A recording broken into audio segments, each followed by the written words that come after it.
Welcome to Brain Vision. In the first situation, where the box is sliding up the wall, we have the following forces acting. We have the weight force, we have the frictional force that points downwards because the block is moving upwards, and then we have this pressing force that is pressing the block against the wall, and because the block is being pressed against the wall responds by pressing the box against the pressing force. And then it results in a normal force that acts on the block. Then, in this situation, in order to discover what is the value of the force P, we have to use Newton's second law. So we will have to use Newton's second law on both directions. The vertical direction, which I'll call Y, and the horizontal direction, which I'll call X. Then, on the vertical direction, Newton's second law tells us the following. The net force on the vertical direction is equals to the mass of the block times its acceleration in the vertical direction, which is equals to 0 because the block is not moving with a varying velocity, it's moving with a constant velocity. And because the velocity is not changing, the acceleration is equals to 0. Then, the net force in the y direction is equals to 0. But the net force in the y direction is composed by several forces. It is composed by the weight force, the frictional force, and one component of this pressing force P. And the component that composes the net force in the y direction is this one. It is the vertical component, Py. And then there is the other component, which I'll call Px. So, in the vertical direction, we have plus Py, because it points to the positive direction, minus the weight force minus the frictional force is equals to 0. Then Py is equals to the weight force plus the frictional force. Then the weight force is equals to 39 newtons. And the frictional force is given by, remember the equation, the kinetic frictional coefficient times the normal force. The kinetic frictional coefficient in this question is equals to 0.25, and then the only thing we have to discover is what is the value of the normal force. For that, we apply Newton's second law on the horizontal axis. By doing that, we get the following. The net force on that axis is equals to the mass times the acceleration of the block in that axis, which is also equals to 0 because the block isn't moving away from the wall or past the wall. Then, the net force in the x direction is equals to 0. And the forces that compose the net force in the x direction are the following. Minus the normal, which points to the negative direction of the x-axis, plus the x component of the pressing force, which points to the positive direction of the x-axis, and this is equals to 0. Then, we have that Px is equals to the normal force. Therefore, the normal force is equals to the x component of this P force. Then, going back to the equation for Py, we have the following. Py is equals to 39 plus 0.25 times Px. But what is the value of Px and what is the value of Py? For that, we can use a little bit of geometry in this triangle right here. So, in this triangle, this is a right angle, and also theta is equals to 30 degrees, as given by the problem. Then this is 30 degrees. Note that this angle is also a right angle, therefore, this angle should be equals to 60 degrees and this other 30 degrees. Then, how can we calculate Px and Py knowing that the hypotenuse is equals to P?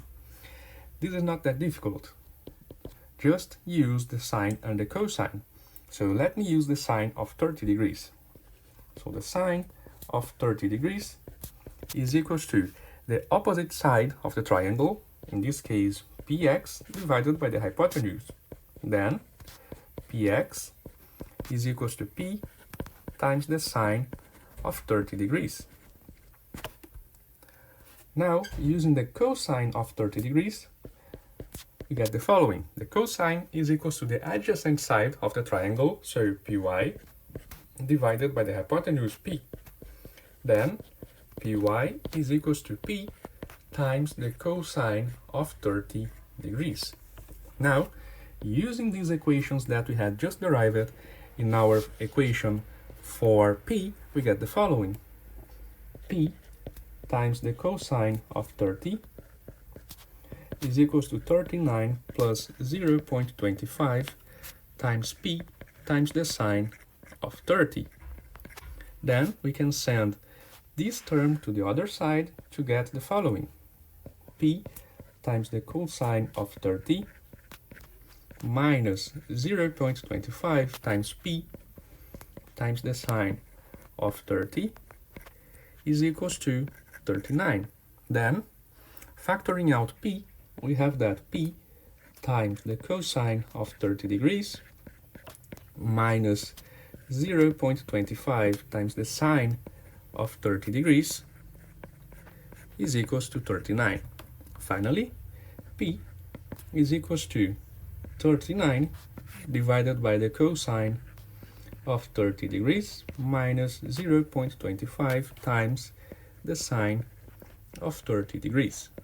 And this gives us a magnitude of approximately 52.6 newtons. And this is the answer for the first item of our question. Let me put this answer here. P is equals to 52.6 newtons. Then, to solve the second item, I have to clear the board. But keep in mind that the second item is very similar to the first item. So the only thing that changes is the direction of the frictional force. So let me clear the board now and solve it. In the second item, we have the same forces acting, but now the box is going down the wall, so the frictional force is going upwards. Then, in order to discover the value of P, we have to apply Newton's second law on the same referential we have used before. Then, on the y direction, we have the following. The net force on the y direction is equals to the mass of the box times the acceleration of the box in the y direction, which is equals to 0, because the box is moving with a constant velocity. Then, the net force on the y direction is equals to 0. But the net force on the y direction is composed by several forces. Again, we have the components of the pressing force, and the only component that is pointing in the vertical direction is Py, and therefore the net force on the y direction is given by Py plus the frictional force minus the weight force, and this is equals to 0. Then Py is equals to the weight force minus the frictional force.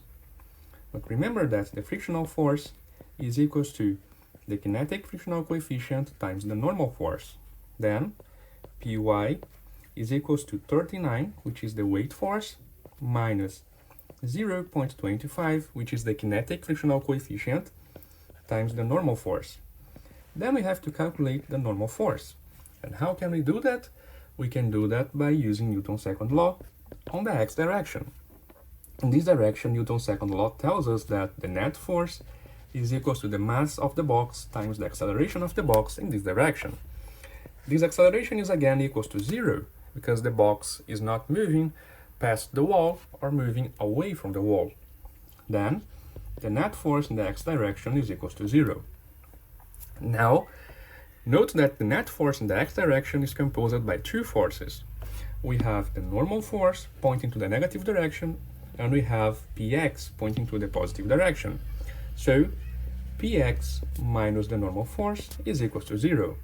Then, the normal force is equals to px. Now, let us use this result in the equation we had for py. Then, py is equals to 39 minus 0.25 times px. Then remember that py is equals to p times the cosine of 30 degrees, and px is equals to p times the sine of 30 degrees. Then, by using these two equations, we can write the following. Py, which is p times the cosine of 30 degrees is equals to 39 minus 0.25 times p times the sine of 30 degrees, which is px.